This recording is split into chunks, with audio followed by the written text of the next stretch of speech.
परमेश्वर के नाम की महिमा। आप सबका स्वागत करता हूं इस वीडियो में। कई बार ऐसा होता है कि मसीह विरोधी लोग यीशु और क्रिश्चियंस को बदनाम करने के लिए तरह तरह के झूठे आरोप लगाते हैं, और उन्हीं में से एक है बाइबल में कॉन्ट्रडिक्शंस या फिर बाइबल में विरोधाभास।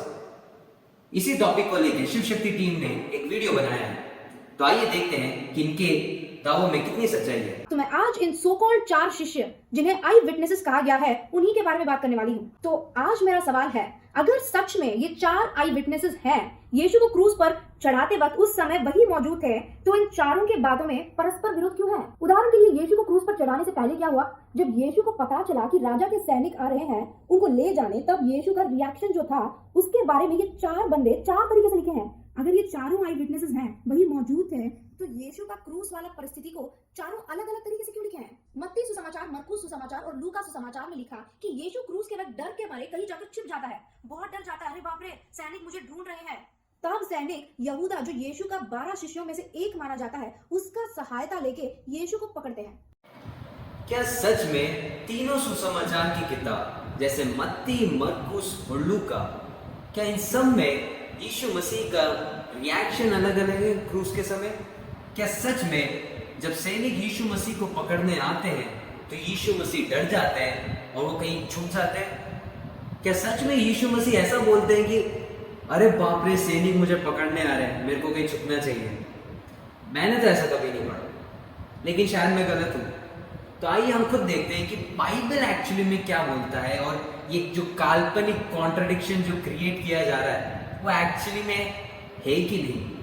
मत्ती 26 उसका 47 पद, वह ये कह ही रहा था कि यहूदा जो 12 में से एक था आया, और उसके साथ प्रधान याजकों और लोगों के पुण्यों की ओर से एक बड़ी भीड़ तलवारें और लाठियां लिए हुए आई। और उसका 53 पद हम पढ़ेंगे, क्या तू नहीं जानता कि मैं अपने पिता से विनती कर सकता हूँ और वह स्वर्गदूतों की 12 पलटन से अधिक मेरे पास अभी उपस्थित कर देगा? उसका 54, 55 और 56 पद, परंतु पवित्र शास्त्र की ये बातें कि ऐसा ही होना अवश्य है कैसे पूरी होंगी? उस समय यीशु ने भीड़ से कहा, क्या तुम तलवारें और लाठियां लेके मुझे डाकू के सामान पकड़ने के लिए निकले हो? मैं हर दिन मंदिर में बैठकर उपदेश दिया करता था और तुमने मुझे नहीं पकड़ा, परंतु ये सब इसलिए हुआ कि भविष्यवक्ताओं के वचन पूरे हो। मत्ती के सुसमाचार के अनुसार हम यहाँ पे एक भी ऐसा पद देख नहीं सकते जिसमें हम ऐसा पा सकते हैं कि यीशु मसीह डरा हुआ था या यीशु मसीह कहीं जाके छुप चुका था। लेकिन हम इसके बिल्कुल विपरीत पढ़ते हैं। यीशु मसीह जो बड़ी भीड़ उनके सामने आई थी, उनके सामने जाके उनसे बात करता है, और उसके 53 पद में तो यूं भी लिखा है कि प्रभु यीशु मसीह चाहते तो वे अपने पिता से विनती करके स्वर्ग से 12 स्वर्गदूतों की 12 पलटन को अपने मदद के लिए, अपने बचाव के लिए वो बुला सकते थे, लेकिन उन्होंने ऐसा नहीं किया। ऐसे उन्होंने इसलिए नहीं किया ताकि जो भविष्यवक्ताओं के द्वारा जो भविष्यवाणी हुई थी वो पूरा हो सके। ये कौन सी भविष्यवाणी है?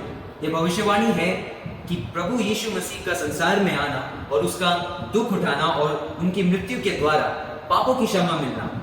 अगर यीशु मसीह को पकड़वाया नहीं जाता, अगर यीशु मसीह को क्रूस पे चढ़ाया नहीं जाता, तो पापों की क्षमा नहीं हो सकती थी। तो भविष्यवक्ताओं की जो भविष्यवाणी है, जो पुराने नियम की जो बातें हैं, उनको पूरा करने के लिए प्रभु यीशु मसीह ने अपना बचाव नहीं किया। तो अभी तक हमने जितने पद पढ़े, जितने वचन पढ़े, वो बिल्कुल ही विपरीत है जो शिव शक्ति की टीम ने हमसे बताया। अभी तक हमने मत्ती के सुसमाचार में एक भी ऐसा पद नहीं पढ़ा जो ये बता सके कि यीशु मसीह डर चुका था या फिर वो छुपने की कोशिश कर रहा था। शायद मत्ती के सुसमाचार में ना हो, शायद लूका के सुसमाचार में हो। आइए लूका का सुसमाचार देखते हैं। आइए हम लूका का सुसमाचार उसका 22वां अध्याय उसका 52 और 53 पद पढ़े। तब यीशु ने प्रधान याजकों और मंदिर के पैरों के सरदारों और पुण्यों से जो उस पर चढ़ आए थे कहा, क्या तुम मुझे डाकू जानकर तलवारें और लाठियां लिए हुए निकले हो? जब मैं मंदिर में हर दिन तुम्हारे साथ था तो तुमने मुझ पर हाथ ना डाला, पर ये तुम्हारी घड़ी है और अंधकार का अधिकार है। लूका के इन पदों को पढ़ने से भी हमें कहीं भी ये मालूम नहीं पड़ता कि यीशु मसीह कहीं पे घबराए हुए थे या फिर वो कहीं पे डरे हुए थे या फिर वो कहीं पे छुपना चाहते थे। हम तो इसका बिल्कुल विपरीत ही पढ़ते हैं। मरकुस रचित सुसमाचार उसका 4वां अध्याय उसका 43वां पद, वह ये कह ही रहा था कि यहूदा जो 12 में से एक था अपने साथ प्रधान याजकों और शास्त्रियों और पुर्नियों की ओर से एक बड़ी भीड़ लेकर तुरंत आ पहुंचा, जो तलवारें और लाठियां ली थी। और अब उसका 48 और 49वां पद। यीशु ने उनसे कहा, क्या तुम डाकू जानकर मुझे पकड़ने के लिए तलवारें और लाठियां लेकर निकले हो? मैं तो हर दिन मंदिर में तुम्हारे साथ रहकर उपदेश दिया करता था, और तब तुमने मुझे ना पकड़ा। परंतु ये इसलिए हुआ है कि पवित्र शास्त्र की सारी बातें पूरी हो। मरकुस रचित सुसमाचार के इन पदों को पढ़ के हमें ये बात तो साफ होता है कि यीशु मसीह घबराए हुए तो नहीं थे, लेकिन इसके बिल्कुल विपरीत वे जब उनके पकड़वाने वाले उनके सामने आए तो वे उनके सामने जाके निडरता से अपनी बातें स्पष्ट रूप में कही है। मरकुस 14 उसका 61 और 62 पर। परंतु वह मौन साधे रहा और कुछ उत्तर ना दिया। महायाजक ने उससे फिर पूछा, क्या तू उस परम धन्य का पुत्र मसीह है? यीशु ने कहा, मैं हूँ, और तुम मनुष्य के पुत्र को सर्वशक्तिमान की दाहिनी ओर बैठे और आकाश के बादलों के साथ आते देखोगे। इन पदों से हमें ये बात भी साफ साफ पता चलता है कि यीशु मसीह महायाजक के सामने भी बिना घबराए स्पष्ट रूप में बताते हैं कि वो ना सिर्फ परमेश्वर के पुत्र है, पर बिल्कुल मसीह भी है। अब आप बताइए, हम किसको माने? अगर ये सच में आई विटनेसेस होते तो अलग अलग क्यों लिखे? बाइबल के चारों सुसमाचार की पुस्तक में से क्या आप एक भी वर्स लाके मुझे दिखा सकते हैं जिसमें ऐसा लिखा हो कि यीशु डर के मारे रोया था? क्या आप अपनी बात प्रूफ करने के लिए, आपके जितने भी दाव आपने किए हैं उसको प्रूफ करने के लिए बाइबल में से क्या आप एक सिंगल वर्स भी दिखा सकते हो जो आपकी बातों को प्रूफ करे? नहीं दिखा सकते ना। दोस्तों, बचपन में एक कहावत सीखी थी कि एक सच को छुपाने के लिए 1000 झूठ बोलने पड़ते हैं, और वही आज देखने को भी मिल रहा है। शिव शक्ति टीम को बाइबल की सच्चाई छुपाने के लिए और एक काल्पनिक कॉन्ट्रडिक्शन या विरोधाभास लाने के लिए कई झूठ बोलने पड़ रहे हैं। दोस्तों, लेकिन झूठ कितना भी आप बोल दो, सच्चाई छुपाई नहीं छुपती। उसी प्रकार बाइबल की सच्चाई भी नहीं छुप सकती। यानी इस सुसमाचार में यीशु का कैरेक्टर को थोड़ा और अच्छी तरीके से अपडेट किया हुआ है। आगे आगे पढ़ने से आपको ये लगेगा कि ये बाकी ऊपर तीनों सुसमाचारों में किए गए गलतियों को सुधारने इस सुसमाचार को क्रिएट किए हैं। मैं आपसे ये पूछना चाहता हूँ कि आपके पास क्या प्रूफ है जिससे आप ये कह सकते हैं कि यूहन्ना का सुसमाचार ऊपर दिए गए, यानी उससे पहले के जो सुसमाचार है मत्ती, मरकुस और लूका, उनकी गलतियों को सही करने के लिए है? और दूसरा सवाल, ऐसी कौन सी गलती है जो मत्ती, मरकुस और लूका में है जिसको यूहन्ना ने सही किया है? अगर आप एक बयान देते हैं, अगर आप एक क्लेम करते हैं, तो आपको उस क्लेम को सपोर्ट करने के लिए एक एविडेंस होना चाहिए, जो कि आप अभी तक नहीं दे पा रहे। अब आप में से कोई मुझसे ये भी पूछ सकता है कि हम बाइबल को क्यों माने? हम ये जो सुसमाचार की जो पुस्तक है, ये जो गॉस्पेल्स है और ये जो न्यू टेस्टमेंट है, हम इसमें क्यों माने? हम इस पर क्यों विश्वास करें? मेरे दोस्तों, मैं आपको ये विश्वास दिलाना चाहता हूँ कि ये जो बाइबल है, ये जो न्यू टेस्टमेंट है, वो हिस्टोरिकली रिलायबल है, यानी वो ऐतिहासिक रूप से भरोसेमंद है। ये जो बाइबल है, ये सिर्फ एक धर्म विशेष पुस्तक ही नहीं है, ये एक ऐतिहासिक पुस्तक है जिसको आई विटनेसेस यानी चश्मदीद गवाहों ने लिखा है। और ये मैं नहीं बोल रहा, ये कोई और नहीं बोल रहा, ये हिस्टोरियंस बोलते हैं। जाने माने हिस्टोरियन कॉलिन हैमर, ये एक रोमन हिस्टोरियन है। वो अपने स्टडीज में उन्होंने ये पता लगाया है कि एक्ट्स ऑफ द अपोस्टल यानी प्रेरितों का काम, जिसको लूका ने लिखा है, उसमें 84 यानी 84 ऐसे डिटेल्स है जिससे हम पता लगा सकते हैं कि एक्ट्स ऑफ द अपोस्टल एक हिस्टोरिकली रिलायबल यानी ऐतिहासिक रूप से एक भरोसेमंद किताब है। और ये जो कंट्रोवर्शियल किताब, ये जो बोलते हैं यूहन्ना का सुसमाचार, हिस्टोरियंस ने उसमें पता लगाया है कि यूहन्ना के सुसमाचार में 59 ऐसे आई विटनेस डिटेल्स है, यानी 59 आई विटनेस अकाउंट्स है, जिससे हम पूरी तरीके से भरोसे के साथ ऐसा कह सकते हैं कि यूहन्ना का जो सुसमाचार है वो रिलायबल है, यानी वो भरोसेमंद है। वैसे ही एक और महत्वपूर्ण कॉन्ट्रडिक्शन है यहूदा का मौत। तो इसके मौत के बारे में मत्ती सुसमाचार अध्याय 27 वचन 3 से लेकर 8 में ये लिखे हैं, यहूदा उन चांदी के सिक्कों को जिसे राजा ने यीशु को पकड़ने के लिए दिया था, उसे वही मंदिर में फेंक कर कमरे में जाकर आत्महत्या कर ली। यहाँ पे हम शिव शक्ति टीम की चालाकी पता लगा सकते हैं। उन्होंने वर्ष तो यहाँ पे 3 से लेकर 8 तक का बोला था, लेकिन उन्होंने सिर्फ 5वां पद पढ़ा, और 5वां पद भी उन्होंने चेंज करके पढ़ा है। 5वें पद को हम पढ़ते हैं, तब वे उन सिक्कों को मंदिर में फेंक कर चला गया और जाकर अपने आप को फांसी लगा ली।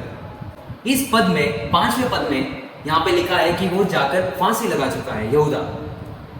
और मुझे ये समझ में नहीं आ रहा कि शिव शक्ति टीम को ये कैसा आइडिया मिल गया कि यहूदा जाके घर में जाकर फांसी लगाता है। इस पद में तो कहीं नहीं लिखा कि यहूदा घर पे जाके फांसी लगाता है। तो वो अपने मन से हर कुछ बना के यूट्यूब में बोल रहे हैं। वही जब प्रेरितों की कार्य अंग्रेजी में कहे तो एक्ट्स ऑफ अपोस्टल पहला अध्याय वचन 18 में लिखा है कि यहूदा ने उन चांदी के सिक्कों से एक जमीन लिया और खेती करते वक्त एक पत्थर से अपना सर टुकराकर मर गया था। पर वही मत्ती में लिखा कि यहूदा ने आत्महत्या कर ली। अब इसमें लिखा है कि उसने एक जमीन लिया और उस जमीन में एक पत्थर से टुकराकर मर गया था। हम फिर से शिव शक्ति टीम की चालाकी के बारे में देख सकते हैं। इससे पहले वाले पद में वो बोल रहे थे कि यहूदा घर के अंदर जाके आत्महत्या करता है, और यहाँ पे वो बोल रहे हैं कि यहूदा खेती करते हुए आत्महत्या करता है। आइए हम पढ़ते हैं इस पद में एक्चुअली में क्या लिखा हुआ है। उसका 18 पद, उसने अधर्म की कमाई से एक खेत मोल लिया और सिर के बल गिरा और उसका पेट फट गया और उसकी सब अंतड़ियां निकल पड़ी। इस पद से हम ये नहीं कह सकते कि यहूदा ने खेती कर रहा था और वो खेती करते हुए गिर के वो मरा है। आप इसमें से कैसे पता लगा सकते हो कि यहूदा की मौत की वजह खेती करते हुए हुआ है? इससे हम पता लगा सकते हैं कि शिव शक्ति टीम जानबूझ के झूठ बोल के एक काल्पनिक कॉन्ट्रडिक्शन क्रिएट करना चाहता है। शिव शक्ति टीम को ये अच्छे से मालूम है कि उनके फॉलोअर्स और उनके व्यूअर्स एक्चुअली में बाइबल खोल के नहीं पढ़ेंगे कि वो क्या बोल रहे हैं। इसलिए वो अपने मन से मनगढ़ंत कोई सा भी कहानी बना के यूट्यूब में आके बोल देते हैं और वो क्लेम करते हैं कि वो क्रिश्चियनिटी को डिबंक कर चुके हैं। तो आइए हम समझने की कोशिश करते हैं कि क्या मत्ती में जो पद लिखा गया है और जो प्रेरितों के काम में जो पद लिखा गया है, क्या वो आपस में कॉन्ट्रडिक्शन है? मत्ती के पद में लिखा हुआ है कि यहूदा बाहर जाकर फांसी लगा लेता है, उसके मौत का कारण फांसी लगना है। लेकिन जब हम प्रेरितों के काम में पढ़ते हैं तो लूका यहाँ पे लिखता है, उसने अधर्म की कमाई से खेत मोल लिया और सिर के बल गिरा और उसका पेट फट गया और उसकी सब अंतड़ियां बाहर निकल पड़ी।